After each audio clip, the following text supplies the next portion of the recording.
Kita semua sedang menuju ke sana, punya tujuan dan ke sana tujuannya. Tapi masuk surga nggak mudah, Bu. Harus diuji dulu, dites dulu istilahnya sama Allah. Anak kita kalau mau daftar masuk kampus ya, atau diterima kerjaan kan harus interview dulu ya Bu ya. Bener nggak? Nah kita sama juga, mau masuk surga dites dulu sama Allah, diinterview dulu di dunia. Dengan apa interviewnya, ditesnya? Dengan segala ujian yang Allah kehendaki buat kita. Ketika Allah berikan ujian A, ya, berarti kita disuruh nyobain ujian itu. Dites dulu, nih mampu nggak?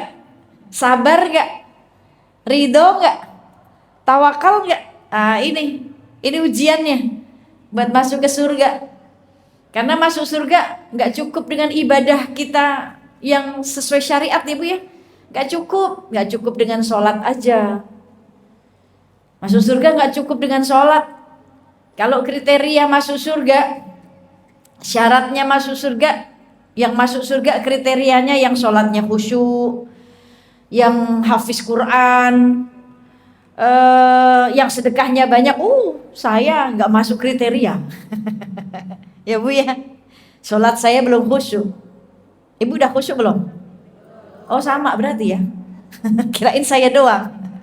Ya, sholat kita belum khusyuk Bu. Ya, rakaat pertama khusyuk mulai soalnya, baru mulai sholat pasti khusyuk. Rakaat kedua yang lupa kadang ingat Bu, lupa naruh dompet di mana tadi, ketemu tuh, inget di rakaat kedua kita inget naruh dompetnya di situ. Ini cara setan ini Bu ya. Di rakaat ketiga lagi sujud, mau bangun dari sujud tuh bingung sendiri, ini rakaat ketiga apa rakaat keempat ya. Gitu gak Bu? Sama berarti ya Bu ya. Kirain saya aja. Berarti kalau syarat masuk surga sholat khusyuk, yang masuk surga orang-orang soleh, wali-waliullah, kekasih-kekasihnya Allah. Kayak model saya, jauh dari kriteria masuk surga. Kalau masuk surga karena syaratnya hafal 30 juz, jauh Bu. Jauh saya kriteria masuk surga ya Bu ya. Bacaan Quran juga itu-itu aja yang dihafal. Kalau syarat masuk surga karena sedekahnya, ya, sedekah yang banyak, jauh. Kadang kita sedekah masih riya, sedekah masih hitung-hitungan. Jauh saya dari kriteria masuk surga. Tapi masuk surga karena ketika dia melakukan segala sesuatu di dunia itu dia ikhlas. Dia beribadah ikhlas karena Allah. Dia diuji sama Allah, dia ikhlas. Dia ridho dan dia tetap berbuat baik, tetap bertakwa kepada Allah. Ini kriterianya. Yang ketika diuji dia ridho. Apa ridho Bu? Apa ridho? Rela hati, menerima, bukan ikhlas. Ridho sama ikhlas beda. Ridho dulu buat ngejemput ikhlas. Ya. Ridho tuh rela hatinya, menerima apa yang menjadi ketetapan Allah, dia ridho. Dia dikasih ujian sama Allah, dia ridho. Ya Allah, terima kasih saya diuji seperti ini ya Allah. Dengan diuji seperti ini, saya tahu sabar seperti apa, harus sabar. Dengan diuji, saya bisa ngerasain sabar seperti apa, tawakal dekat denganmu seperti apa. Ridho ya Allah, tapi kalau nanti mulai nggak sabar, tolong sabarkan saya ya Allah. Kalau mulai nggak kuat, kuatkan saya ya Allah. Kalau mulai nggak sanggup, sanggupkan saya ya Allah. Itu ridho Bu. Itu ridho. Bukan yang ya Allah kenapa sih saya yang diuji ya Allah. Saya udah sholat, udah sedekah, udah baca Quran, udah ibadah. Tetangga saya nggak pernah sholat, gak diuji. Ngebandingin diri kita sama orang lain. Ya, tapi ridho kita lihat pada diri kita sendiri. Ya. Ketika kita ridho, berdamai dengan apa yang ada di hati, dengan ketetapannya Allah, maka disitulah ikhlas yang sesungguhnya. Ikhlas itu kita mampu berdamai dulu, Bu, dengan keadaan hati kita. Misalkan diuji, kita pernah kecewa atau apapun yang singgah ke hati, tapi ketika kita berdamai dengan itu semua, ya, lebih memilih mengalah menerima. Mengalah bukan berarti kita kalah, tapi kita mau menjaga hati kita supaya hati tetap dalam pengawasan pandangannya Allah. Ini, ya, tetap menerima hingga akhirnya kita ikhlas dengan keadaan tersebut. Nah, ridho dengan rasa kecewanya, ridho dengan rasa sakitnya, hingga ikhlas ini. Maka syarat masuk surga itu tadi, Bu. Selain sholat harus, ya, walaupun belum khusyuk, berusaha terus untuk khusyuk. Ya, baca Quran harus, karena dari baca Quran itu kita tahu ketentuan-ketentuan Allah, peraturan-peraturan, ya. Mau diatur sama Allah, Qurannya dibuka, karena aturannya Allah ada di sana semua. Ya. Al-Quran ibaratnya Google Map, Bu. Al-Quran ibaratnya Google Map kita. Saya kalau mau pergi ke suatu tempat, kalau nggak tahu jalannya, alhamdulillah sekarang semakin canggih, kita ada aplikasi penunjuk jalan, ya Bu, ya. Jadi kita bisa ngikutin walaupun nggak akurat sih, kadang salah-salah dikit, ya Bu, ya. Kadang dilewatin gangnya sempit banget, gitu. Itu. Begitu juga Al-Quran. Al-Quran Google Map kita, penunjuk jalan kita, bisa selamat sampai surganya Allah. Di sana Allah udah Sherlock semua di sana. Dikasih tahu semuanya di Quran. Pengen selamat, jalannya ini. Maka Al-Quran harus dibaca. Ya, harus wajib. Nah, karena menjadi petunjuk buat kita, menjadi huda. Hudalinas, petunjuk bagi manusia, hudalil muttaqin, petunjuk untuk orang-orang bertakwa. Ya, la raiba fihi, tidak ada keraguan di dalamnya. Jadi jangan ragu. Ya. Dengan apapun yang menjadi aturan dari Allah. Kalau kita mau diatur, ya buka aturannya, kerjain aturannya. Biarkan Allah yang maha mengatur, kita nggak usah ikut campur sesuatu yang sudah diatur oleh Allah. Maka ini masuk surga, ya harus ridho dulu diuji. Nggak usah pakai nanya, ya. Nggak usah bangga dengan ibadah kita terus kita nggak mau diuji. Karena ujian itu pasti seperti kematian. Ujian pasti datangnya seperti kematian. Cuma kalau ujian silih berganti datangnya. Hari ini kita tertawa, besok bisa menangis. Hari ini menangis, besok bisa bahagia. Itu ujian. Ya. Tapi kalau kematian kan walaupun pasti datangnya, tapi kita nggak tahu, ya Bu, ya. Kadang kita lagi sehat, mati. Kadang kita ada yang lagi baca Quran, ajalnya tiba. Ada yang lagi di ICU, nggak mati-mati, sehat malah, ya Bu, ya. Walaupun pasti kematian, pasti semua orang bakalan mati. Cuma keadaannya seperti apa, kapan, nggak ada yang tahu. Gak ada yang memastikan itu. Kalau syaratnya mati, nunggu tua dulu. Suami saya gak bakalan mati, Bu. Ya Bu, ya. Orang suami saya masih sehat kok, 40 tahun umurnya. Tuaan Mbak Cici malah. Ya, Mbak Cici masih hidup tuh. Awet lagi tuh, Bu. Kayak makan formalin dia. Ya. Nih, kalau syaratnya mati, tua dulu. Ya, suami saya gak bakalan mati, orang masih muda, 40 tahun. Kalau syaratnya mati, sakit dulu. Suami saya gak bakalan mati, orang sehat, Bu. Ya, nah itu tadi. Kematian pasti, tapi caranya seperti apa, keadaannya bagaimana, waktunya kapan, gak ada yang tahu. Tidak ada yang bisa memastikan hal itu. Maka tugas kita, ya, kita menunggu ajal kita dengan tidak melalaikan diri kita. Dari urusan waktu, masih sehat punya waktu ngaji, masih sehat punya waktu baca Quran, masih sehat punya waktu benerin ibadahnya, perbanyak amal solehnya. Karena supaya apa? Supaya kita nggak tercatat orang-orang yang merugi. Siapa orang yang rugi? Siapa hamba-hamba Allah yang rugi, yang lalai atas waktunya? Padahal Allah kasih kesempatan kita. Berarti Allah cuma kepengen kita tuh memperbaiki diri, ngumpulin amal lagi, beramal soleh lagi, ngumpulin pahala lagi. Gak ada yang tahu. Hari ini Allah kasih kesempatan, kita sehat, punya waktu, dikasih kesempatan. Hari ini nih, kemarin kamu soalnya gak baca Quran, dikasih kesempatan hari ini Allah hidupkan kita, berarti harus baca Quran. Harus dibuka Qurannya, walaupun mungkin cuma selembar doang dibacanya, tapi selembar ketika dibaca dengan terjemahannya, kita bakalan tahu aturan apa yang Allah tetapkan di sana.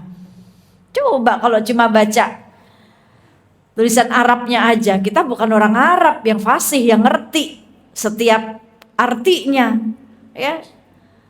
Kita baca juga terjemahannya, artinya bahasa Indonesianya supaya ngerti aturan apa yang Allah tetapkan di sana.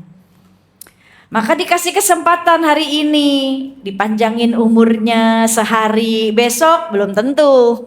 Ya Bu ya. Besok masih bisa menjamin gak diri kita panjang umur? Gak ada yang bisa menjamin hal itu. Ya, tapi hari ini Allah kasih kesempatan, yuk pikirkan hari ini. Yang kemarin mungkin punya harta, punya rizki, gak disedekahin, nih Allah kasih waktu hari ini. Nih hari ini hartamu sedekahin, biar jadi sedekah terbaik yang nanti nyelamatin di alam kubur. Karena di kubur kita sendiri Bu, siapa yang nemenin kalau gak amal soleh kita? Nah kalau kita pulang gak bawa bekal, perjalanannya jauh ya. Ibu dari sini mau ke Malaysia, naik darat lebih dekat ya Bu ya? Benar nggak Bu? Ya. Hah? Oh naik laut ya? Perjalanannya jauh kan? Naik laut, nyebrang laut dulu. Berarti harus bawa bekal buat di dalam kapalnya. Ya. Tapi kalau bekalnya udah habis, sedangkan perjalanannya masih lama, kita mau beli, cari makan di mana? Kalau ternyata di kapal juga nggak ada yang jualan. Nah ini. Ketika kita udah di alam kubur, perjalanannya panjang tuh di alam kubur tuh Bu. Lama, lebih lama perjalanan di alam kubur daripada perjalanan kita di dunia. Dunia besok gak ada yang tahu siapa duluan yang ajalnya tiba. Cepat banget. Tapi kalau di alam kubur lama nih. Orang-orang yang sudah mati Bu, yang ditanya, yang ditunggu kapan kiamat datang. Kenapa nanya kiamat? Kenapa nunggu kiamat?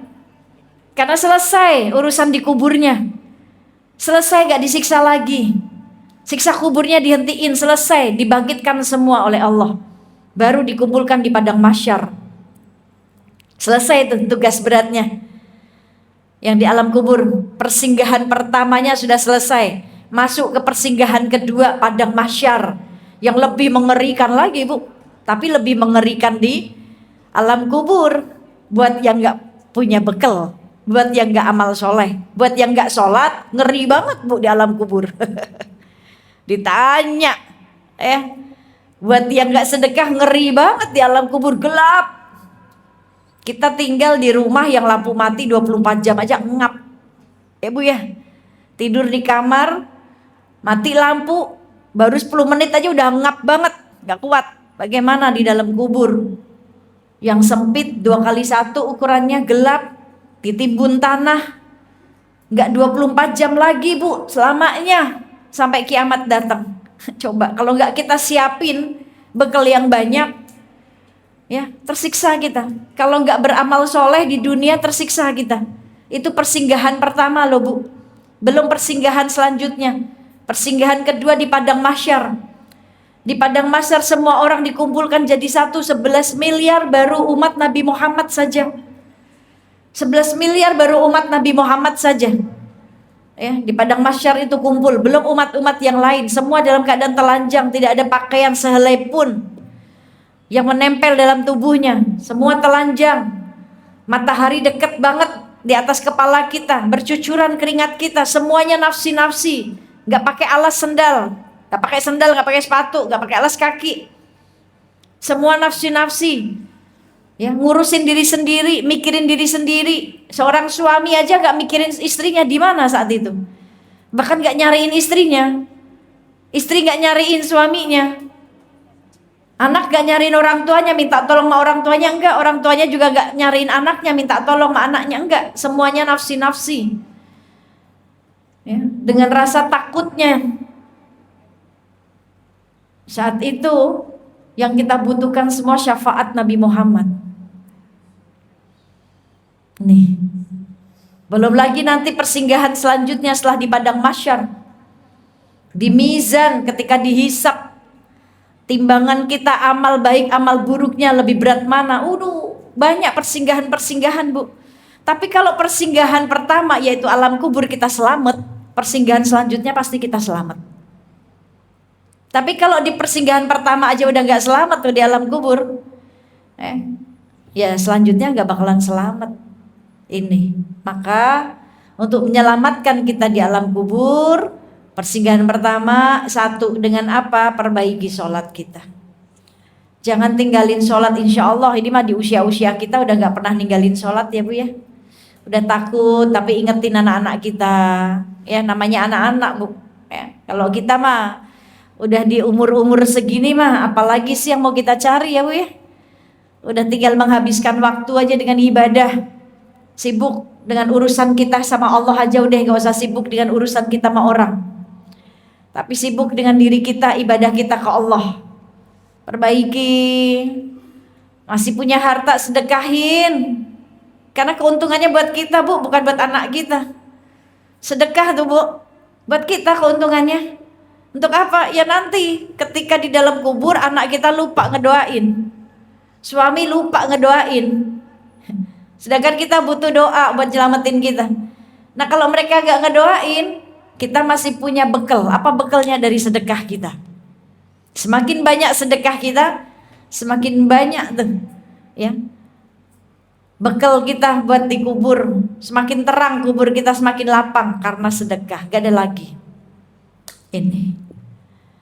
Maka ibu-ibu yang dirahmati oleh Allah, saya mah bukan nakut-nakutin Bu.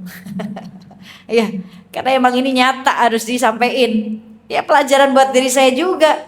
Kalau suami saya masih muda bisa mati, pasti juga saya juga bakalan begitu. Ya Bu ya. Kan gitu. Semua orang bakalan kembali kepada Allah. Tapi yang kita takutkan bukan kematiannya. Semua orang pasti mati. Tapi yang kita takutkan, kita mati dalam keadaan seperti apa? Su'ul khotimah atau husnul khotimah? Kita pengennya husnul khotimah. Ada satu bacaan Bu. Bacaan ini namanya zikir jalallah. Ini salah satu faedahnya untuk supaya kita nih husnul khotimah. Boleh handphone saya? Allah karim. Mami. Enggak, ini udah. Handphone. Ya. Karena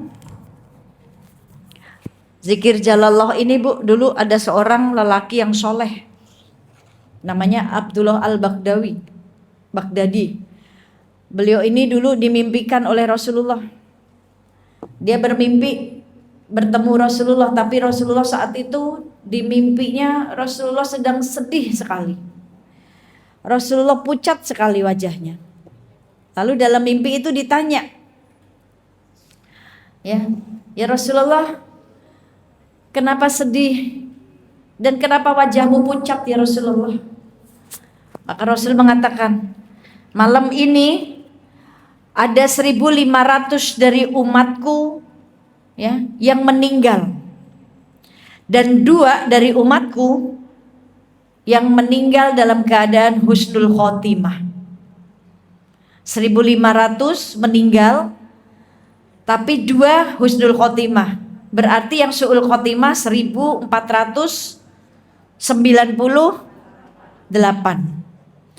Lalu orang tersebut, lelaki soleh itu bertanya, ya Rasulullah, apa kiat-kiat darimu supaya yang bermaksiat itu, bahkan untuk diri kita, diri kami, ya, bisa mati dalam keadaan husnul khotimah.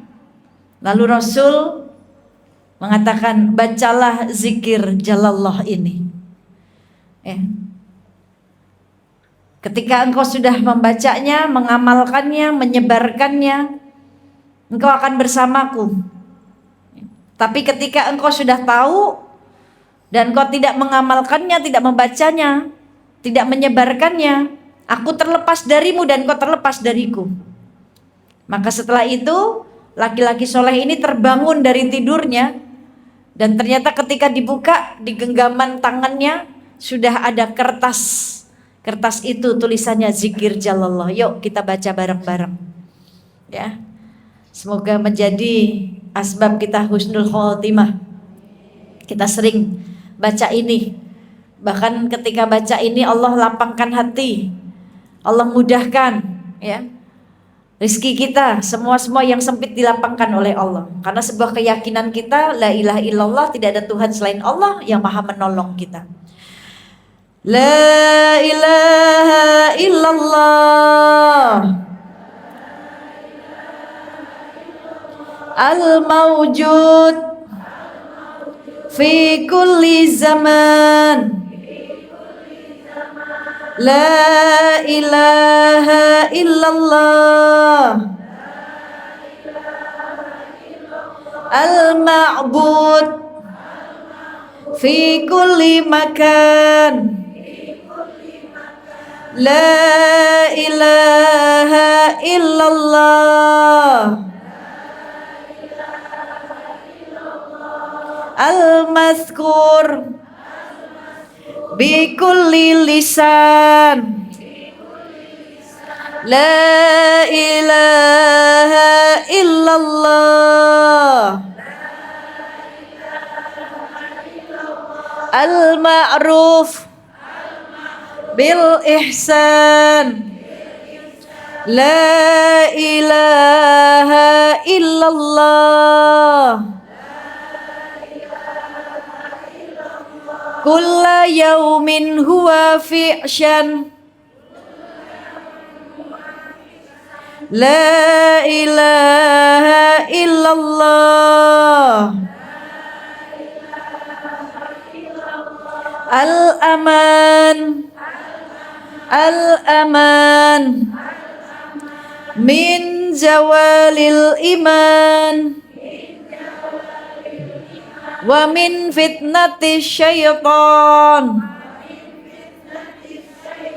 Ya qadimal ihsan kam laka alaina min ihsan. Ihsanukal ya qadim ya hanan ya manan ya rahim ya rahman ya ghafur ya ghaffar. Ighfir lana warhamna wa anta khairur rahimin. Wa sallallahu ala sayyidina Muhammadin wa ala alihi wa sahbihi wasallam. Nah, ini bacaannya. Ibu baca, ya. Setiap sholat fardu ibu baca, ya. Ibu lagi lengah ibu baca. Supaya apa? Supaya semakin menambah kekuatan di hati kita, ya. Tentang keyakinan kita kepada Allah bahwa tidak ada Tuhan selain Allah yang maha menolong, maha segalanya. Ya, supaya kita tetap dalam penjagaannya Allah. Ibu-ibu yang dirahmati oleh Allah, Allah ciptakan dunia buat kita, Bu. Dan dunia ini tempat menyelesaikan ujian. Dan semua diuji ya, Bu ya? Diuji nggak, Bu? Diuji. Semuanya diuji. Ya, baik yang kaya, yang miskin, yang tua, yang muda, semua diuji. Tapi ujian itu untuk mengukur tolak ukur iman kita. Surat Al-Ankabut ayat 2. Jangan merasa kita beriman terus kita nggak mau diuji dan akan dibiarkan begitu saja dengan keimanan kita tanpa diuji. Salah. Karena pasti kita dengan iman kita akan diuji. Semakin kuat agama seseorang, semakin berat ujiannya, semakin besar ujiannya. Ya, karena ujian itulah sebuah pilihan. Allah pilih orang-orang yang menempati surganya Allah dengan ujian-ujiannya. Karena ujian menjadi penghapus dosa. Karena ujian menjadi sebuah derajat yang diangkat oleh Allah, dimuliakan oleh Allah. Tapi syaratnya dengan ujian itu kita ridho. Dan dengan di ujian itu kita sabar. Kita tetap taat sama Allah, tetap takwa. Sabar, walaupun agak susah ya Bu ya. Tapi belum sabar kalau kita masih ada batasnya. Kan sabar ada batasnya Umi, belum sabar berarti. Ya Bu ya. Belum dikatakan sabar kalau masih berbatas. Karena sabar loss. Ya, gak ada batasnya. Jangan dibatasi. Hari ini saya bisa sabar, besok kayaknya gak mungkin saya sabar ngadepin dia. Begitu aja kelakuannya. Gak, berarti kita belum sabar. Sabar tuh terus selamanya. Kenapa kita sabar Bu? Kenapa mau sabar? Karena kita mau bersama Allah. Innallaha ma'as sabirin. Allah bersama orang-orang yang sabar. Ini kalau sabar hadiahnya piring. Kita gak mau sabar ya Bu ya. Tapi sabar hadiahnya surga. Allah berikan pahala sabar tanpa batas Bu. Az-Zumar ayat 10. Ya, pahalanya sabar tanpa batas buat orang-orang yang ketika diberikan ujian Allah berikan pahalanya tanpa batas. Ini, makanya harus sabar. Sabar menjalani kehidupan di dunia. Ibu-ibu yang dirahmati oleh Allah, hari ini kalau urusan sabar, ibu-ibu pasti jauh lebih sabar. Sabar nggak Bu? Sabar nggak? Insya. Ngadepin suami sabar, Bu ya. Ngadepin anak sabar. Ngadepin mantu sabar. Ngadepin saudara sabar. Karena pasti mereka semuanya yang di dunia ini ujian. Ya, diuji kesusahan, sabar. Ini. Maka yang sabar ini yang bersama Allah. Tapi Bu, ya, sabar itu kan letaknya nih di sini nih Bu, di hati, di hati ya Bu ya. Kalau hatinya dia baik, pasti dia akan sabar. Tapi kalau di hatinya nih berantakan, dia nggak akan mungkin sabar. Ini urusan hati nih. Allah yang paling tahu keadaan hati kita ya Bu ya. Saya nggak tahu keadaan hati ibu-ibu. Ibu tahu nggak keadaan hati saya? Enggak. Tapi saya lagi sakit. Bukan sakit hati Bu. Sakit perut. Asam lambungnya lagi tinggi. Ini untung saya pakai cadar Bu. Kalau nggak pakai cadar Ibu kelihatan saya lagi ngeringis. Ya, ceramah iya. Tapi nahan perut sakit banget. Tumben-tumbenan nih nggak belum sembuh belum disembuhin sama Allah. Supaya apa? Supaya nginget ya nikmat sehat kayak gimana. Bener nggak Bu? Supaya bersyukur ya Allah nikmat sehat itu, masya Allah kalau udah sakit, aduh. Ya ini maka dikasih nikmat sakit nih sama Allah. Biar kalau lagi sehat ya disyukurin, bersyukur. Nah kalau lagi sakit ya kayak gini nih. Tapi harus semangat. Walaupun sambil ngeringis-ngeringis ceramahnya. Untung pakai cadar ya Bu, nggak kelihatan. Ya, ini. Maka urusan hati ini Allah yang paling tahu. Imam Ghazali mengatakan, barang siapa yang ingin memperbaiki laku amalnya, maka perbaiki dulu hatinya. Ya. Imam Ghazali mengatakan, barang siapa yang ingin memperbaiki laku amalnya, ingin memperbaiki amalnya, dia seharusnya memperbaiki hatinya dulu. Kenapa hati? Karena nih hati ini raja, Bu. Raja, pemimpin yang mengendalikan.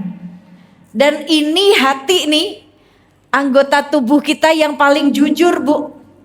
Paling jujur. Ibaratnya teko. Teko isinya teh. Ketika kita tuang, keluarnya apa, Bu? Teh. Gak mungkin teko isinya teh, ketika kita tuang isinya kopi. Oh, saya mau cari tuh teko kayak gitu, Bu. Mahal-mahal saya beli, Bu. Ya, pengen kopi, padahal isinya teh, dituang jadi kopi. Wah, saya cari teko kayak gitu. Gak ada ya, Bu ya? Gak ada. Ini hati anggota yang paling jujur. Kalau keadaan hatinya lagi gak baik, pasti suasananya gak baik, Bu. Semua yang keluar gak baik. Kadang lisannya ngomongnya ya gak dijaga, karena keluar dari sini. Di sininya lagi kesel, dizolimi sama orang, lagi kecewa, lagi benci, keluarnya pasti gak baik juga. Terus wajahnya juga pasti gak ngenakin, bener gak, Bu?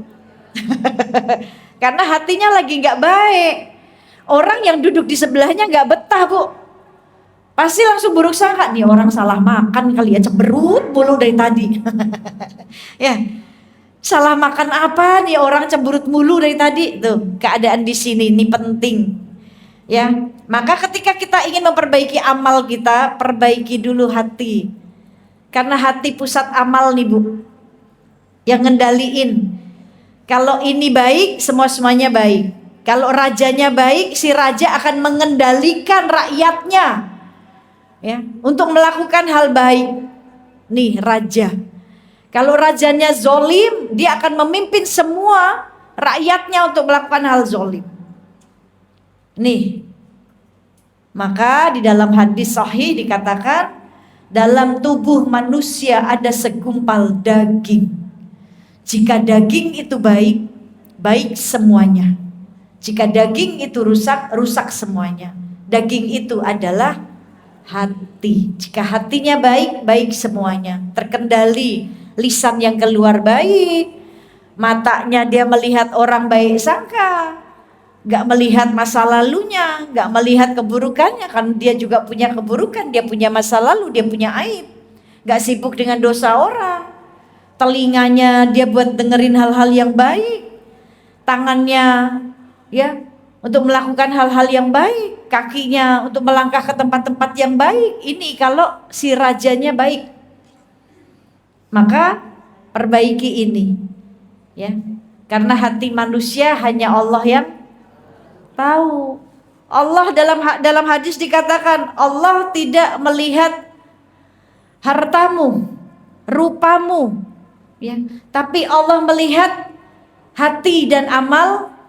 Hati dan amalmu. Hati, ini yang dilihat oleh Allah. Hati itu ibarat gelas ini, Bu. Ini gelas nih. Mumpung anget saya minum dulu deh. Perut saya lagi nyut-nyutan, Bu. Bismillah.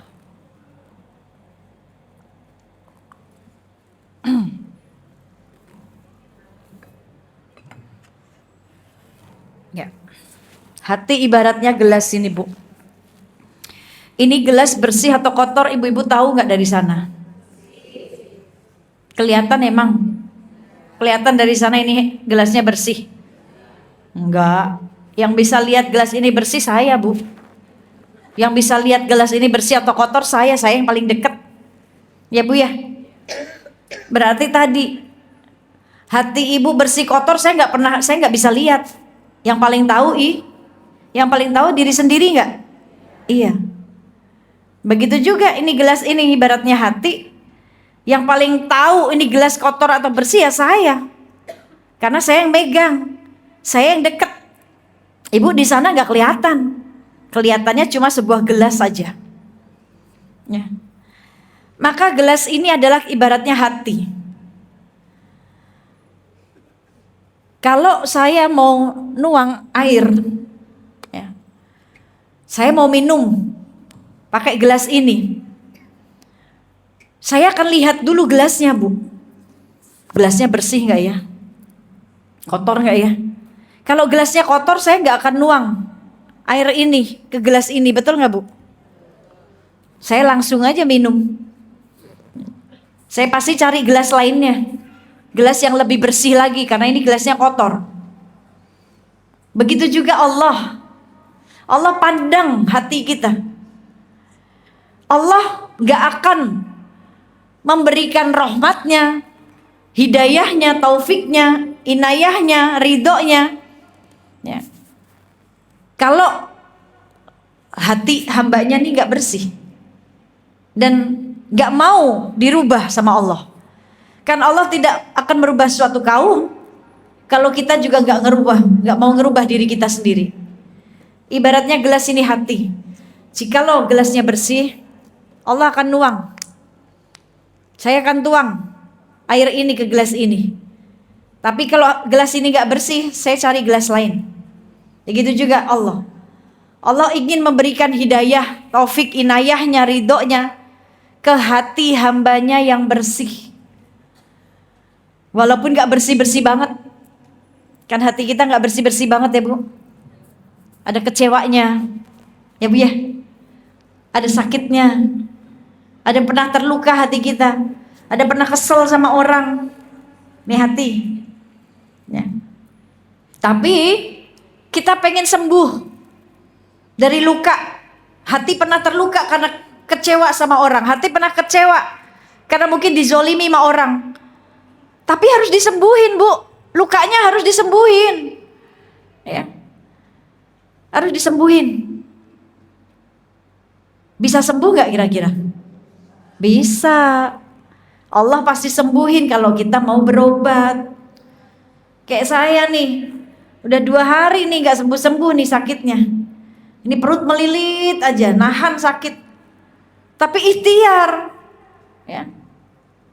Mungkin obatnya gak mempan, cari lagi, ganti obat lagi, kan ikhtiar. Tapi pasti sembuh, Allah yang nyembuhin. Cuma Allah kepengen nunda dulu supaya apa? Banyak bersyukur ketika sehat, supaya banyak ingat Allah, supaya istighfar, ya.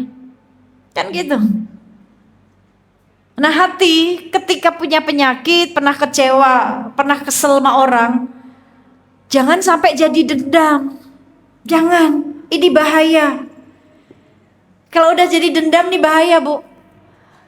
Ini rumah kita soalnya, Bu.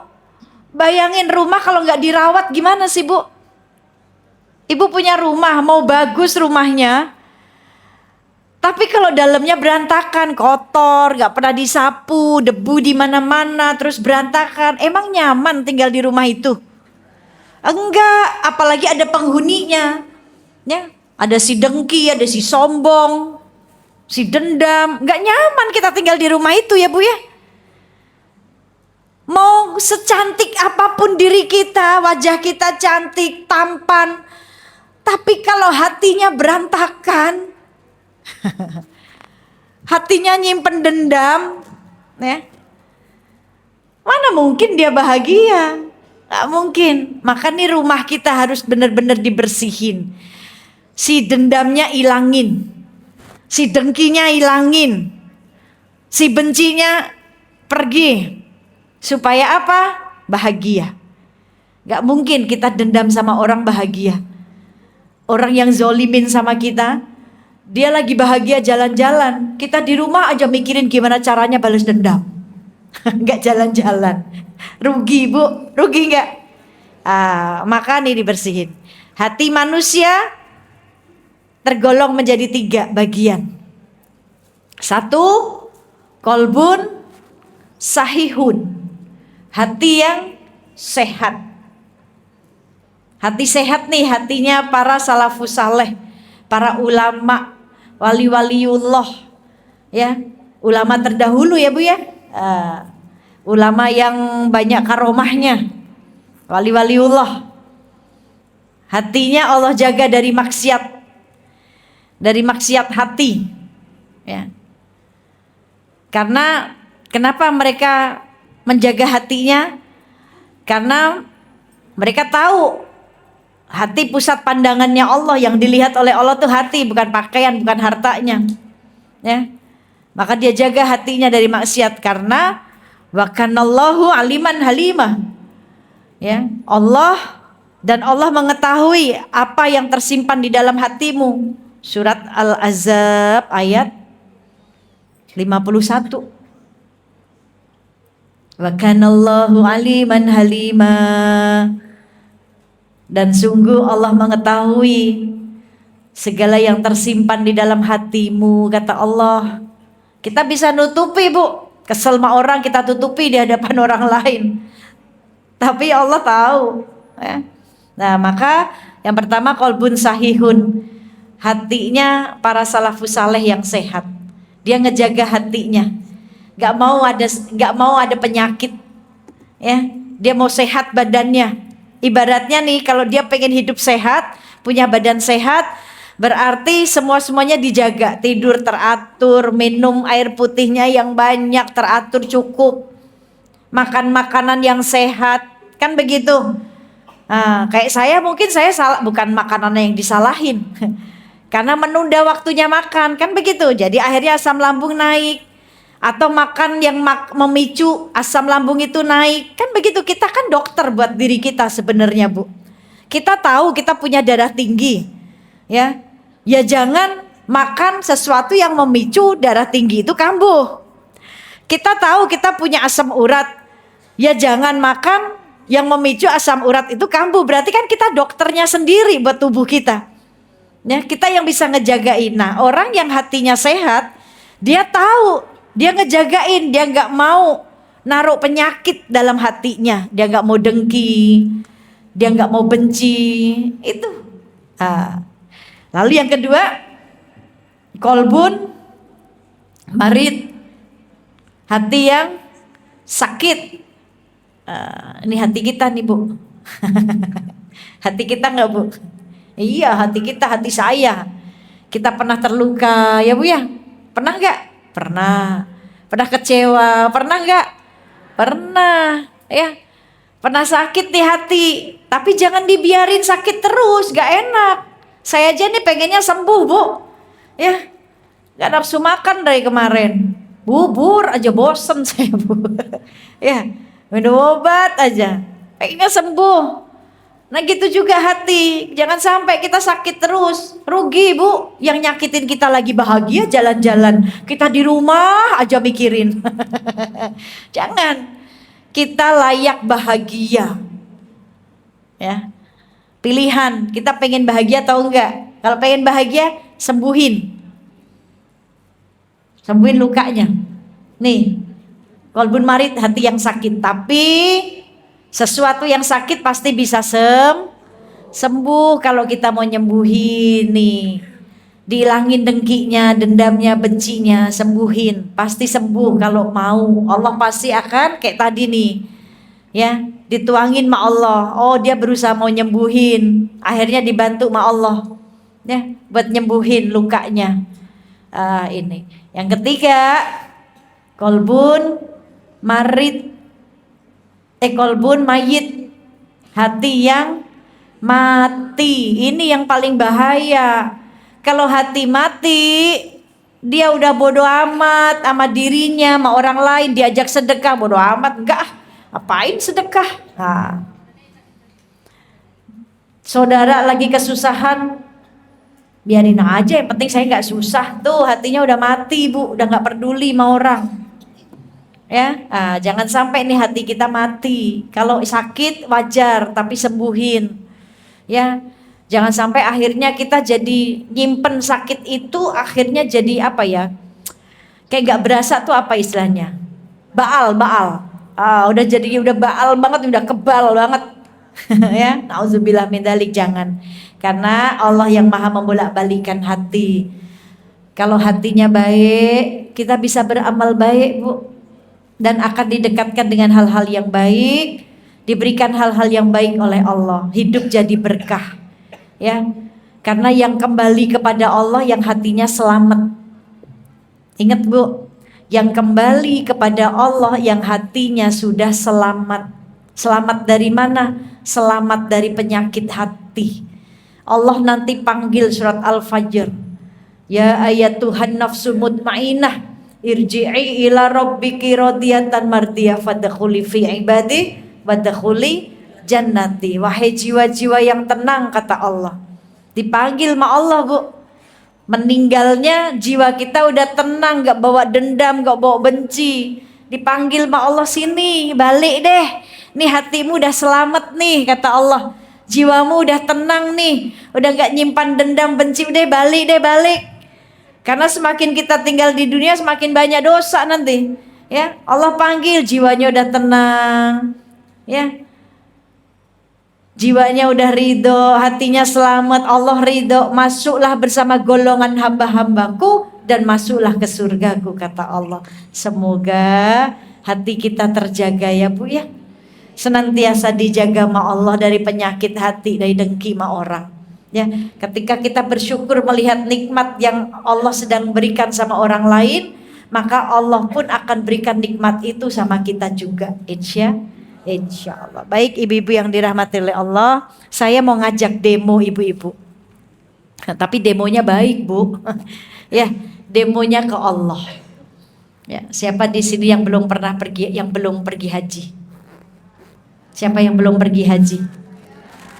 Pengen pergi haji? Pengen. Insya Allah bisa pergi haji. Siapa di sini yang banyak hutangnya? Loh, gak usah malu Bu, sama saya juga punya hutang Bu, hutang saya juga banyak.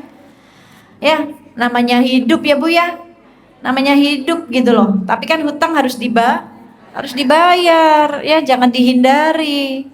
Ya tetap harus dibayar hutang itu, diselesaikan di dunia, karena nanggung di akhirat bahaya.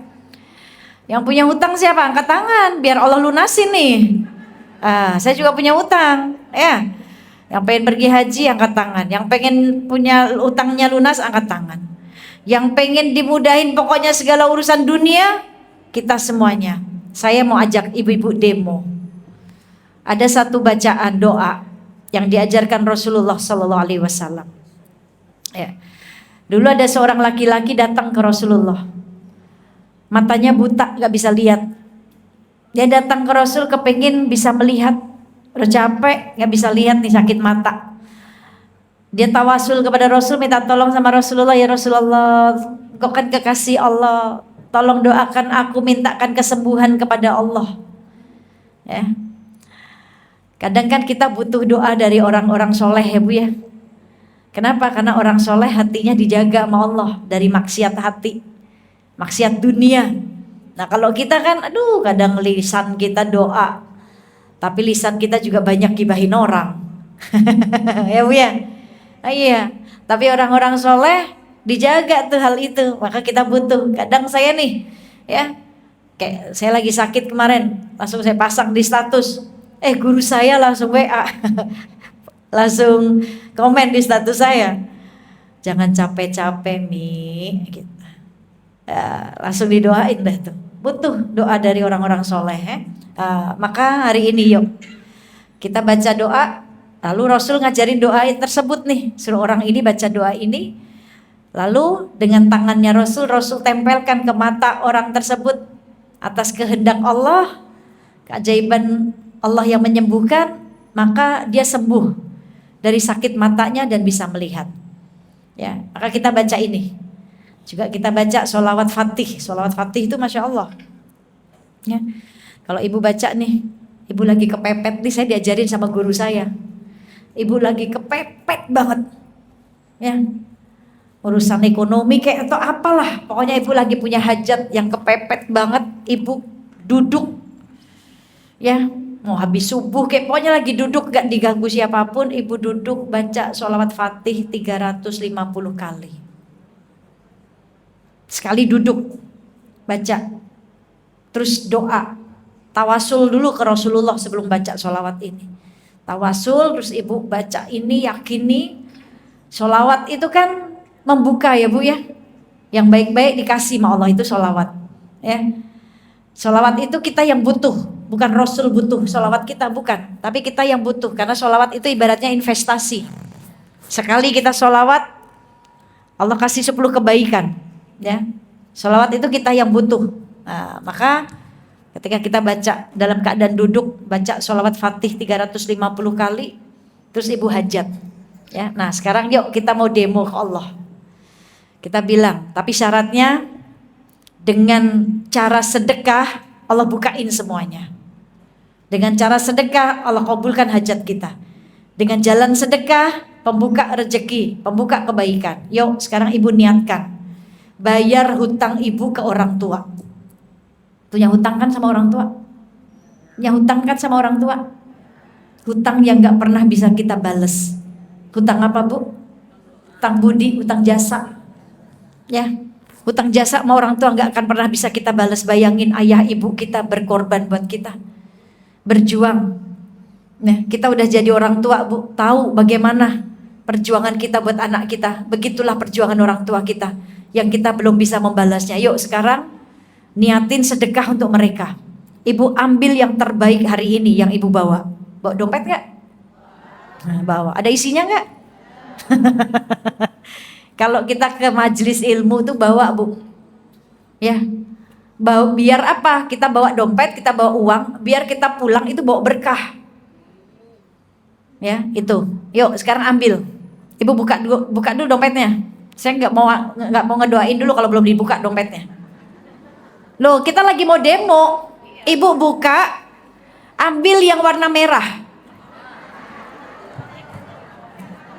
Nah begitu, loh. Ini kita lagi ngajuin proposal ibaratnya bu. Lagi ngajuin proposal ke Allah. Kan ibu kalau bikin acara, bikin proposal yang terbaik dong proposalnya. Kalimatnya yang bagus, isi proposalnya bagus. Nah ini proposal kita, kasih yang terbaik buat orang tua bu. Niatin buat orang tua nih. Ya, niatin buat orang tua. Ya Allah saya belum pernah ngebahagiain orang tua saya dengan rezeki saya ya Allah. Orang tua saya udah keburu meninggal. Hari ini nih saya niatin buat orang tua saya yang sudah meninggal. Semoga nih sedekah saya hari ini jadi ke lapangan kubur mereka. Tuh bahagia bu, orang tua kita cuma dikasih 100.000 doang bahagia. Kenapa? Karena sedekah menjadi ke lapangan kubur, menjadi penerang kubur. Yuk ambil yang warna merah. 2.000 saya nggak mau. Ya Allah kalau 2.000 jangan dikabul hajatnya. Udah diambil? Mau merah mau biru boleh. Ya. Asal jangan yang 2.000. Udah 2.000 dikucak-kucak. Aduh. Sobek pula. Aduh. Mau ke surga 2.000. Bu, rest area ibu kencing aja sekarang 2.500. Bener gak? Ini sedekah mau ke surga, mau nyelamatin orang tua pakai 2.000. Ya elah. Ayo sekarang ambil. Ambil. Bawa ke atas gini. Kasih lihat ke Allah dulu. Kasih lihat ke Allah. Saya pengen lihat. Saya pengen lihat. Ayo, kasih lihat ke Allah proposalnya. Bilang, ya Allah,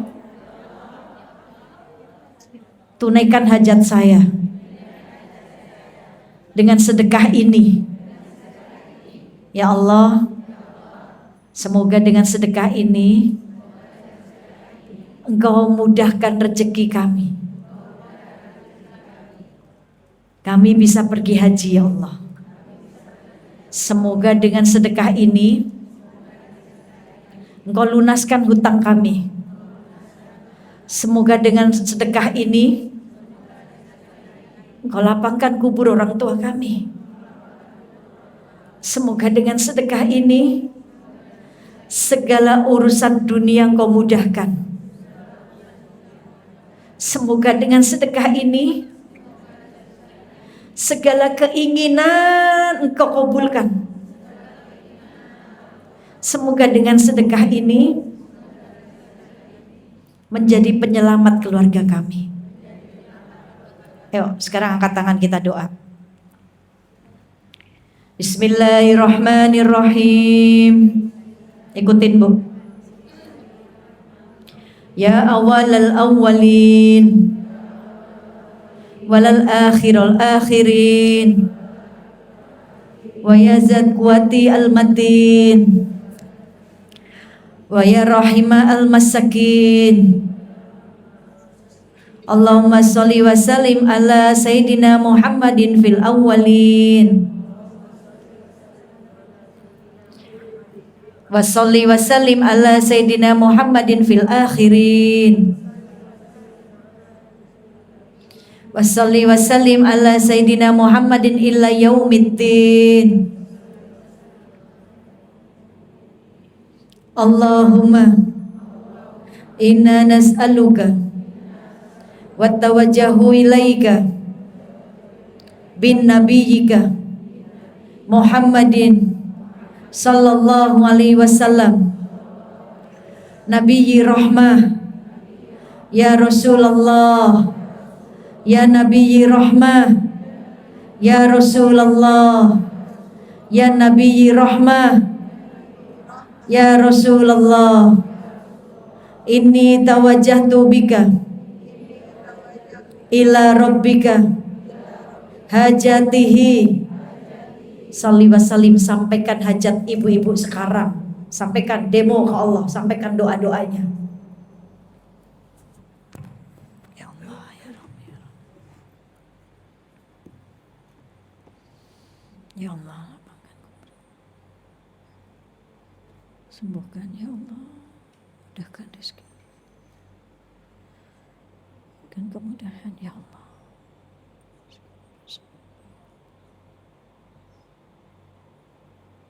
Segala urusan hamba, segala hajat hamba, urusan dunia hamba, angkat penyakit hamba ya Allah, sehat afiatkan ya Allah, kabulkannya menjadi hajat mereka ya Allah, lunaskan hutang-hutang mereka ya Allah, mudahkan jalan taat mereka ya Allah, soleh-solehkan keturunan mereka ya Allah, kan taufik hidayah inayahmu untuk mereka ya Allah.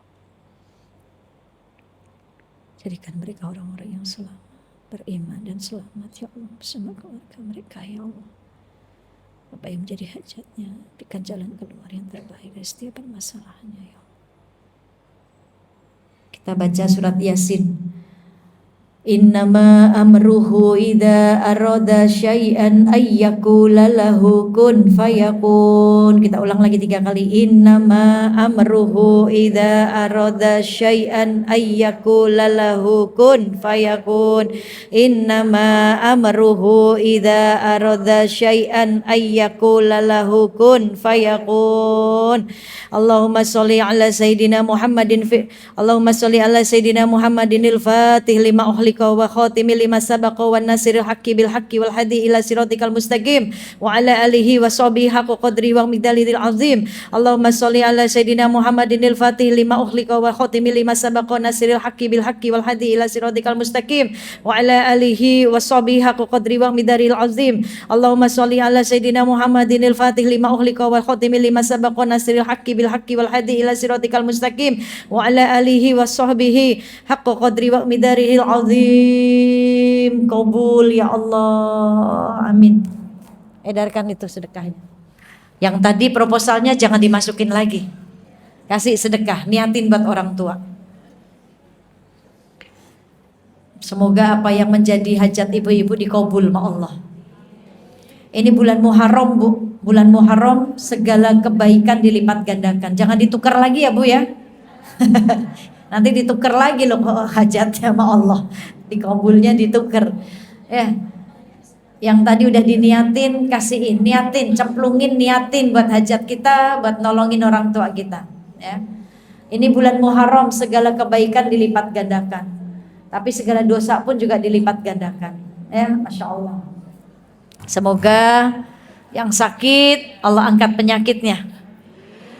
Semoga yang punya hutang Allah lunaskan hutangnya. Allah berikan rizki wa yarzuqhu min haitsu la yahtasib. Allah berikan rezeki dari arah yang tidak disangka-sangka. Yang punya masalah Allah berikan jalan keluar dari setiap permasalahannya. Ya. Allah mudahkan segala hajatnya, urusan dunianya, dan semoga hari ini kita siap pulang dari sini, kita siap menerima berkah melimpah dari Allah. Amin ya robbal alamin. Baik, ini saja yang bisa saya sampaikan, kurang lebihnya Semoga materi saya ini membawa hidayah dari Allah untuk kita semuanya. Ya, saya kembalikan kepada Mbak Cici. Dari saya, mohon maaf lahir batin, sebaik-baik diri saya masih jauh lebih baik ibu-ibu yang mendengarkan saya. Doain saya ya Bu, sehat. Lagi sakit banget nih perutnya Bu. Doain saya sehat afiat ya Bu ya. Selamat dunia akhirat. Baik, terima kasih.